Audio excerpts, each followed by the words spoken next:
Let's begin our discussion of minimum edit distance by defining minimum edit distance. Minimum edit distance is a way of solving the problem of string similarity. How similar are two strings? So let's pick a particular example, spell correction. The user typed GRAFFE. What do they really mean? And one way of operationalizing this question is asking which of the following words is closer to the letters that they typed. Graph, graft, grail, or giraffe.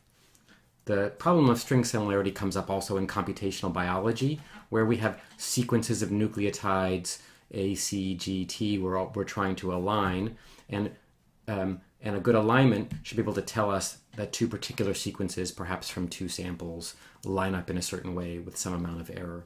And this idea of string similarity or sequence similarity comes up for machine translation, for information extraction, for speech recognition, comes up everywhere.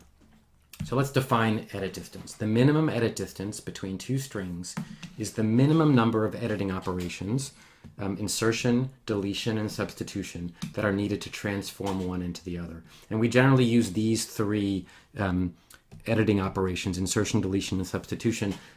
You can imagine more complicated transpositions and long distance movements, but we tend to avoid those. So for example, we have the string intention and the string execution. Here's an alignment showing that many of the letters line up with some substitutions, and then there are some gaps where a gap here lines up with a letter C in execution, and a gap in execution lines up with the letter I in intention, and so on. So we can think about this alignment as having a set of operations that generated the alignment. So here, to turn intention into execution, we have to delete, D for delete, an I. We substitute an N for an E, substitute a T for an X, insert a C, substitute an N for U, and the rest of the letters, the E, the T, I, O, N, are all the same.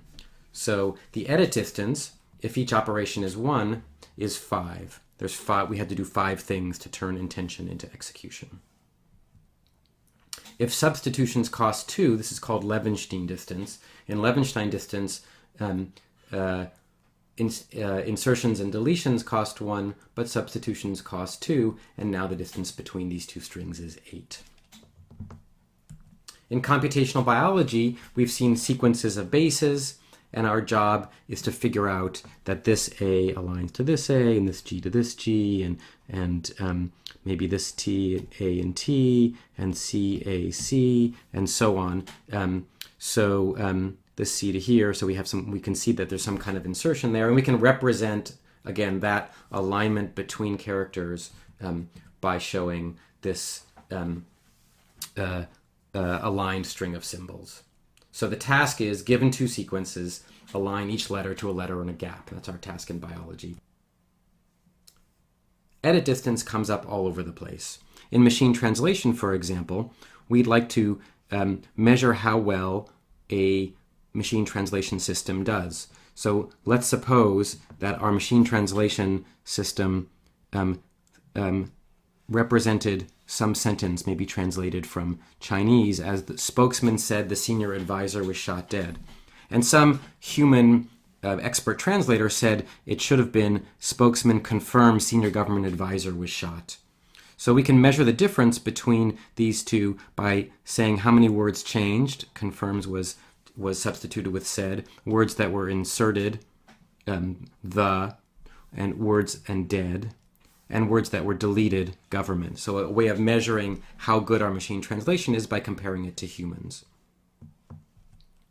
Similarly, in tasks like named entity extraction, we're going to want to know if IBM Inc. and IBM are the same entity, or if Stanford University President John Hennessy is the same entity as Stanford President John Hennessy. And we can do that by using edit distance to notice that these are very similar, with one word different, and here one word different. And so by measuring the number of words different, we can improve our accuracy at named entity extraction and other kinds of tasks.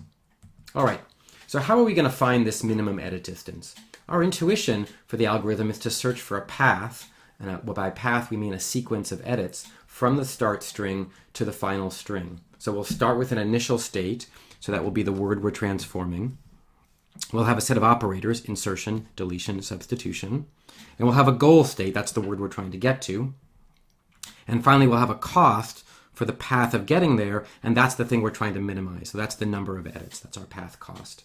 So, for example, from intention, here's a piece of a path. From intention, we could delete a letter and end up with intention. We could insert a letter and end up with intention, or we could substitute a letter and end up with intention.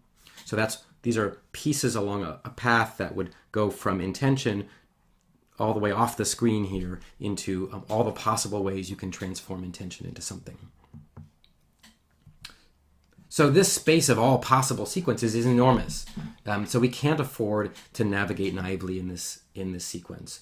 And the intuition of solving this problem of lots of possible sequences is that lots of these paths wind up at the same state. So we don't have to keep track of every way of transforming one string into another if the pieces of the second string are identical. All we have to keep is the shortest path to every revisited state. So let's look at an example of how this works. We're going to define minimum edit distance formally as, for two strings, we have string x of length n and string y of length m. We'll define a distance matrix, capital D, of ij, and that will be the edit distance between the first I characters, 1 through I, of x, and the first j characters, 1 through j, of string y. So that's what's defined by d of ij. And so the distance between the entire two strings is going to be d of n comma n, because the strings are of length nm. So that's our definition of minimum edit distance.